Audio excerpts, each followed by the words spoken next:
Bismillahirrahmanirrahim. Assalamualaikum warahmatullahi wabarakatuh. Selamat siang teman-teman semua. Hari ini kita bakalan masuk di pertemuan kelima, yaitu pertemuan ke-6 atau kelima gitu ya pokoknya. Ini bakalan masuk ke materi desain tata letak sirkuit terpadu dengan topik presentasi kelompok secara mandiri.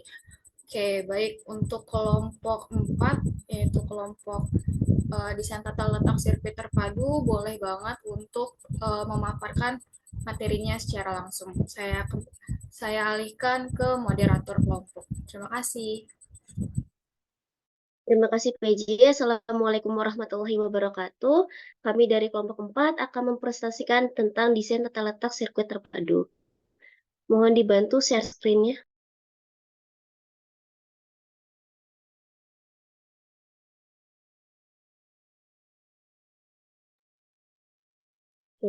Kami dari kelompok 4 akan mempresentasikan tentang desain tata letak sirkuit terpadu. Kami dari kelompok 4 yang beranggotakan Gerimbang Wahyu Prasetyo, Mozilla Pascalina Joel, Rosnavisa Setiani, Yeni Anjani, dan juga Zirli Asmi. Adapun yang akan kita bahas itu, yang pertama itu adalah pengertian dari desain tata letak sirkuit terpadu atau yang disingkat dengan DTLST, dasar hukumnya, hak eksklusifnya, syarat mendapatkan perlindungan haknya, subjeknya, jangka waktu perlindungannya, tata cara mendaftarnya, serta upaya menyelesaikan hukum dan contoh kasus dari DTLST. Selanjutnya ada definisi desain tata letak sirkuit industri sirkuit terpadu atau yang biasa kita singkat dengan DTLST. Pengertian ini tercantum dalam Undang-Undang Nomor 32 Tahun 2000 terdapat dalam pasal 1 ayat 1, di mana sirkuit terpadu merupakan suatu produk dalam bentuk jadi atau setengah jadi, yang di dalamnya terdapat berbagai elemen dan sekurang-kurangnya satu dari elemen tersebut adalah elemen aktif, yang sebagian atau seluruhnya itu berkaitan serta dibentuk secara terpadu di dalam sebuah bahan semikonduktor yang dimaksudkan untuk menghasilkan fungsi elektronik. Selanjutnya terdapat dalam Undang-Undang Nomor 32 Tahun 2000 dalam pasal 1 ayat 2, di mana desain tata letak adalah sebuah kreasi berupa rancangan peletakan 3 dimensi dari berbagai elemen. Sekurang-kurangnya satu dari elemen tersebut adalah elemen aktif, serta sebagian atau semua interkoneksi dalam suatu sirkuit terpadu dan peletakan 3 dimensi tersebut dimaksudkan untuk persiapan pembuatan sirkuit terpadu. Nah, dasar hukumnya itu terdapat dalam Undang-Undang Nomor 32 Tahun 2000 tentang desain tata letak sirkuit terpadu. Nah, di dalam undang-undang tersebut mencangkup segala definisi yang berhubungan dengan desain tata letak sirkuit terpadu, jangka waktu pemberian haknya, subjek dan objeknya, hak yang terdapat di dalamnya, serta permohonan untuk mengajukan hak tersebut.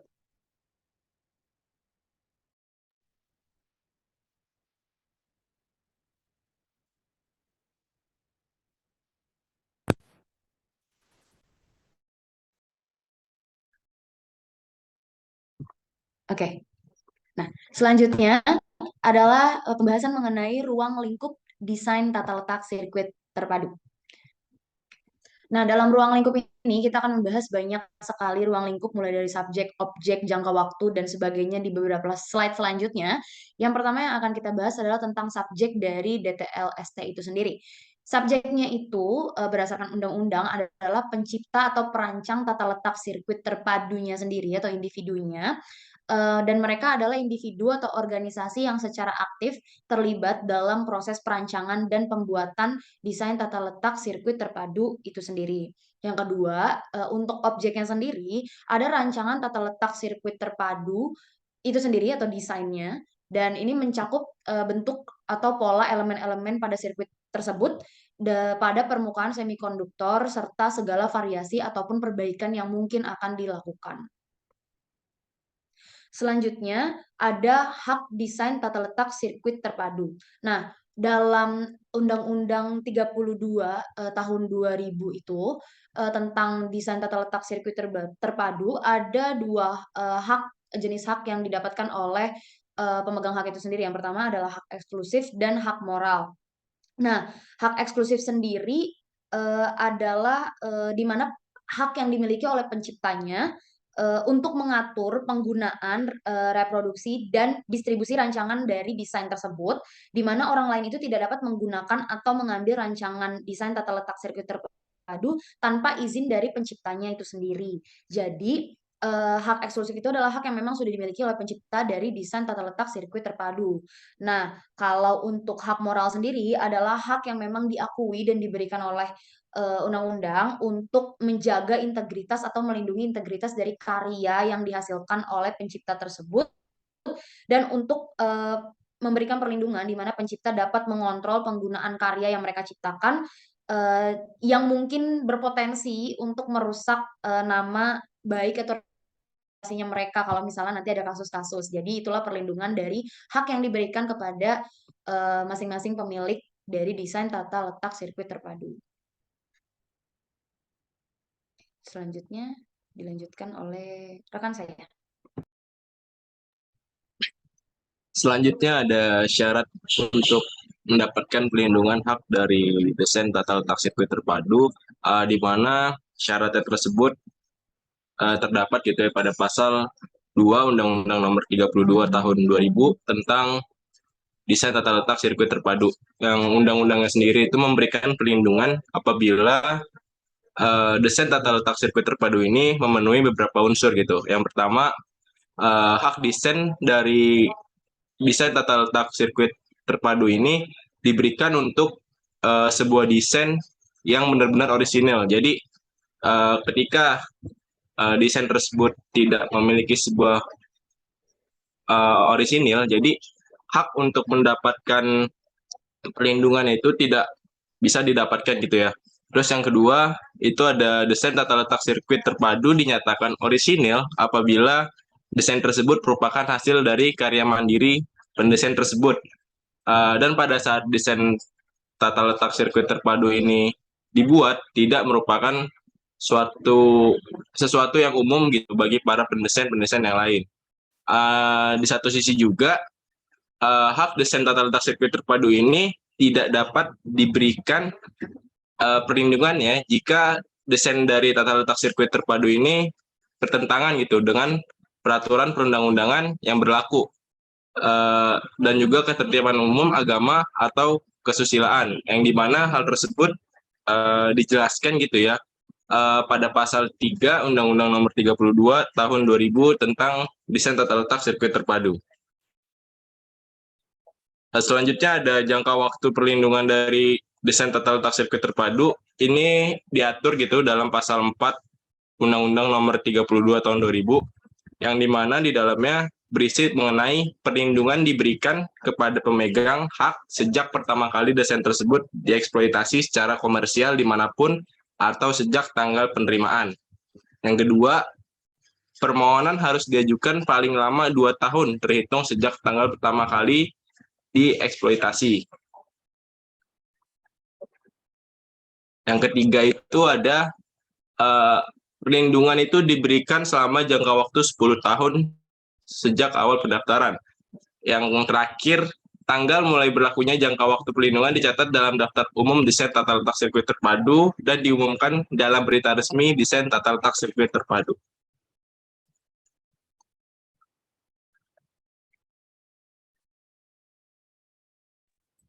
Oke, yang selanjutnya itu ada tata cara pendaftaran desain tata letak sirkuit terpadu. Nah, ini kami mengambil dari website resmi yaitu Dirjen Haki melalui Kementerian Hukum dan HAM. Nah, prosedur yang pertama itu dari pendaftaran ini adalah pemesanan kode pada billing simpaki.digip.go.id. Nah, di sini itu ada tata caranya. Yang pertama itu pilih menu paten atau desain tata letak sirkuit terpadu dan rahasia dagang pada jenis pelayanannya. Nah, selanjutnya ada pilih permohonan pendaftaran desain tata letak sirkuit terpadu. Selanjutnya itu pilih kategori umum ataupun usaha mikro ataupun usaha kecil. Selanjutnya ada masukkan data pemohon dan data permohon, yaitu berupa nama, alamat lengkap, email, nomor ponsel, dan lain-lainnya. Dan yang terakhir dari prosedur ini adalah melakukan pembayaran PNBP melalui ATM atau internet banking atau m-banking. Nah, setelah prosedur itu dilakukan, para pemohon itu bisa membuka laman loketvirtual.digip.go.id dengan pilihan pemohonan desain tata letak sirkuit terpadu dengan langkah 1 sebagai berikut. Masukkan kode billing yang sudah dibayarkan melalui ATM ataupun m-banking. Terus yang kedua, klik unggahan dokumen, kemudian melampirkan dokumen-dokumen persyaratannya dengan syarat itu ada hasil scan formulir permohonan desain tata letak sirkuit terpadu yang sudah diisi secara lengkap. Yang kedua, gambar atau foto serta uraian dari desain tata letak sirkuit terpadu. Dan yang ketiga, surat kuasa konsultan KI bermaterai jika menggunakan konsultan. Dan yang terakhir, surat pernyataan kepemilikan DTLST. Nah, setelah langkah kedua selesai dilakukan, maka masuk ke langkah ketiga, yaitu unggah bukti pembayaran, kemudian melampirkan hasil foto atau scan bukti pembayaran kode billing. Dan yang terakhir adalah klik kirim. Setelah itu pemohon tinggal menunggu produk ataupun desain dari tata letak sirkuit terpadu ini di ACC oleh kementerian. Selanjutnya ada upaya penyelesaian hukum dan contoh kasus desain tata letak sirkuit terpadu. Nah, upaya penyelesaian hukum sendiri dalam Undang-Undang Nomor 32 Tahun 2000 tentang desain tata letak sirkuit terpadu memberikan pilihan penyelesaian hukum bagi para pendesain yang haknya dilanggar oleh pihak lain dengan cara gugatan perdata maksudnya, tuntutan pidana, dan penyelesaian sengketa melalui alternatif penyelesaian sengketa atau ADR.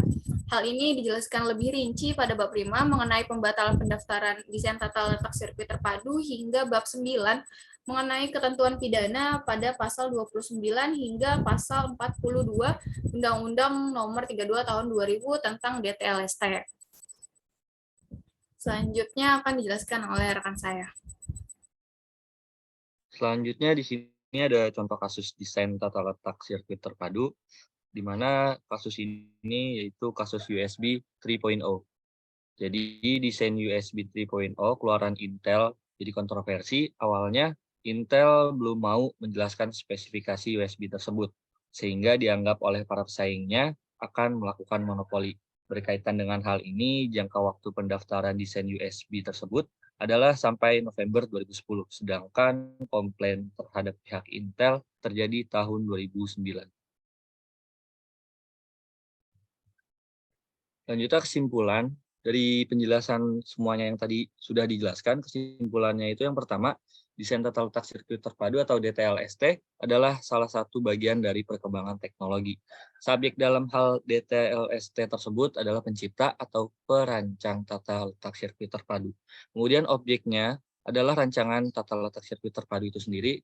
Selanjutnya itu hak istimewa DTLST diberikan selama 10 tahun terhitung sejak tanggal penerimaan. Kemudian tata cara mendaftarkannya, yaitu persiapan, pengajuan permohonan, pemeriksaan formal, pemeriksaan substansional, dan pengumuman pendaftaran. Kemudian yang terakhir, DTLST memberikan pilihan penyelesaian hukum bagi pendesain yang haknya dilanggar oleh pihak lain dengan cara menggugat, atau selanjutnya itu tuntutan pidana, dan penyelesaian sengketa melalui alternatif penyelesaian sengketa ADR. Oke, mungkin sekian presentasi yang bisa kami sampaikan. Saya kembalikan ke moderator. Baik, sekian presentasi dari kelompok 4. Mungkin teman-teman ada yang ingin bertanya. Izin bertanya, moderator. Baik, Saudara Alen.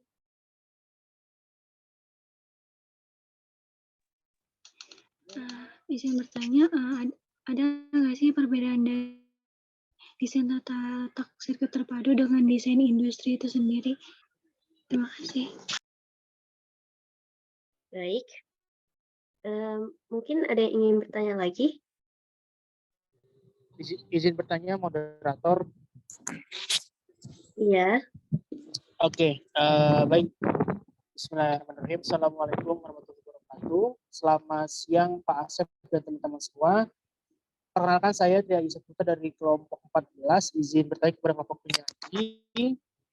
Pertanyaan saya adalah desain tata sirkuit terpadu merupakan suatu desain yang perlu dilindungi keberadaannya oleh pemerintah dan masyarakat karena sebagai desain yang membuat rancangan dalam dari teknologi, misalnya pembuatan osilator radio.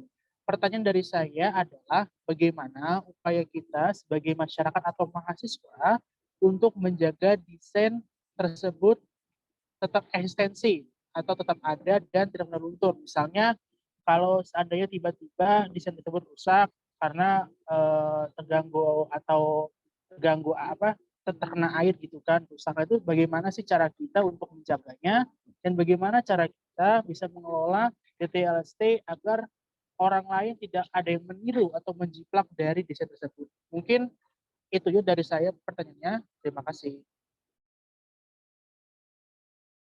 Baik, terima kasih Saudara Tri Aji. Mungkin teman-teman ada yang ingin bertanya lagi? Baik, jika tidak ada, berikan kami waktu sebentar untuk menjawab pertanyaan tersebut. Terima kasih.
Oke, saya ingin menjawab pertanyaan dari Saudari Alenzia tentang perbedaan dari desain tata letak sirkuit industri dengan desain industri. Oke, jadi desain tata letak sirkuit terpadu dan desain industri adalah dua bidang yang berbeda.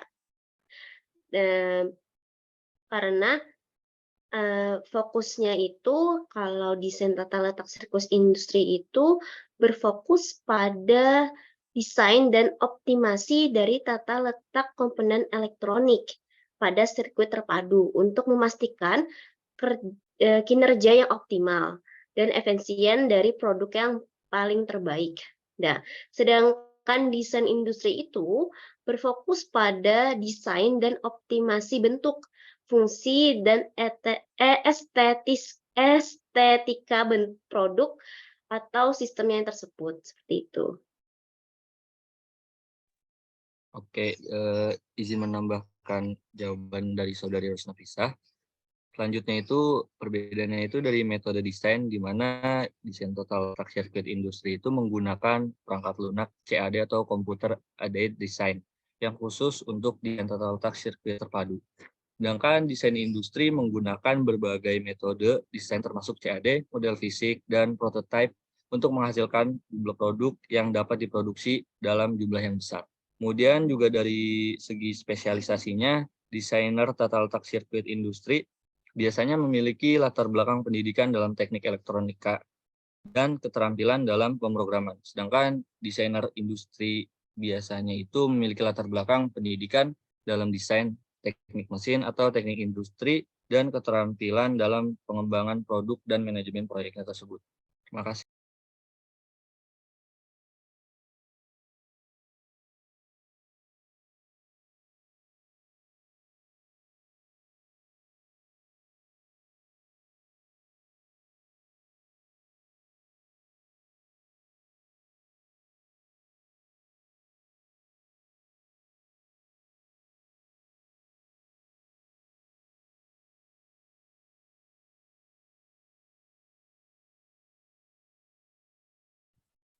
Oke, mungkin karena saudara moderatornya sedang berhalangan, bagaimana ke saudara penanya maksudnya, saudara Alen, sudah jelas?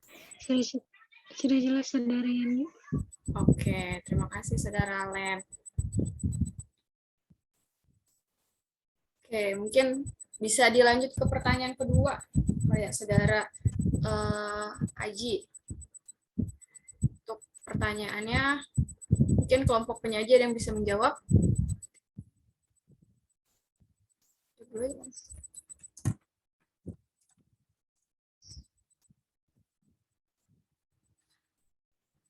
Oke, izin menjawab ya pertanyaan dari saudara Aji, yaitu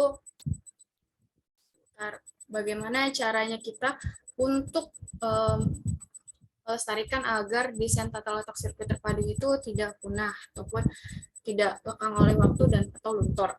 Oke, izin menjawab di zaman sekarang kan kita sudah masuk ke era modernisasi, yang mana semuanya itu bahkan hal-hal sederhana sekalipun itu sudah masuk ke ranah teknologi. Nah, desain tata letak sirkuit terpadu ini merupakan salah satu bagian terpenting dari berjalannya suatu teknologi yang sudah dibuat. Oleh karena itu, saya rasa desain tata letak sirkuit terpadu ini tidak bakalan punah, ibaratnya. Cuman hanya saja desain ini tuh silih berganti ataupun terus-terus berkembang desainnya seiring berjalannya dengan waktu itu sendiri, karena semakin lama dan itu orang sendiri punya daya kreativitas yang berbeda untuk menciptakan suatu hal baru. Oleh karena itu tidak bakalan punah, hanya saja terus berkembang. Oke, mungkin yang lain ada yang mau menambahkan? Oke, izin menambahkan gitu ya jawaban dari sore ini. Hal yang bisa dilakukan gitu untuk bisa mempertahankan eksistensi dari DLST gitu ya. Gimana gitu perusahaan pembuat rancangan tersebut itu bisa membuat sebuah rancangan yang dimana memiliki kualitas dan juga standarisasi dari nasional. Di samping itu juga kualitas memang perlu, akan tetapi DLST ini kan juga memerlukan sebuah keorisinalitasan dari sebuah produk ya. Jadi kedua hal tersebut sangat berkaitan gitu, guna bagaimana mempertahankan dari eksistensi DLST tersebut. Ketika dua hal tersebut udah diaplikasikan gitu ya, dari perancang membuat produk yang berkualitas dan juga originalitas, maka DLST dapat eksistensi dari DLST tersebut bisa bertahan gitu. Betul yang dikatakan saudara ini, bahwasannya teknologi seiring berkembangnya zaman semakin berkembang. Nah, bagaimana nih tantangan buat para perancang bisa gitu menciptakan sebuah rancangan yang memiliki kualitas sesuai dengan perkembangan zaman. Mungkin itu dari saya. Terima kasih. Baik, terima kasih para yang sudah menjawab. Bagaimana Saudara Tri Aji atas jawabannya? Sudah cukup jelas, moderator. Terima kasih atas jawabannya dari Aji. Terima kasih kembali. Oke, selanjutnya teman-teman ada yang ingin bertanya kembali? Saya izin bertanya, moderator. Iya, silakan Elna. Oke, baik. Tadi kan di PowerPoint sudah dijelaskan contoh kasusnya ya. Sekarang saya izin bertanya, kalau contoh desain tata letak sirkuit terpadu di kehidupan sehari-hari itu seperti apa ya? Terima kasih. Baik, terima kasih. Mungkin teman-teman ada yang ingin menjawab? Moderator, saya langsung izin jawab aja. Kalau pertanyaannya tentang contoh desain tata letak sirkuit terpadu di kehidupan sehari-hari, biasanya kita akan menemukan itu di peralatan elektronik karena memang sirkuit terpadu ini itu didesain sedemikian rupa dan punya peran penting yang pasti untuk menjaga performa dalam penggunaan si barang elektronik ini dan perangkat-perangkat yang sering kita pakai. Contohnya misalnya smartphone. Biasanya di belakang sini itu ada prosesornya, memorinya, ada chipsnya, dan lain-lain. Terus ada dari peralatan-peralatan rumah tangga yang biasa kita temui, misalnya ada televisi di rumah atau pemutar DVD dan lain-lain, itu mereka pasti punya satu rangkaian atau desain sirkuit terpadu untuk meningkatkan performa apa yang akan mereka hasilkan gitu. Dan itu semua pasti ada perangkat-perangkat di dalamnya, itulah yang dinamakan dengan desain tata letak sirkuit terpadu. Terima kasih.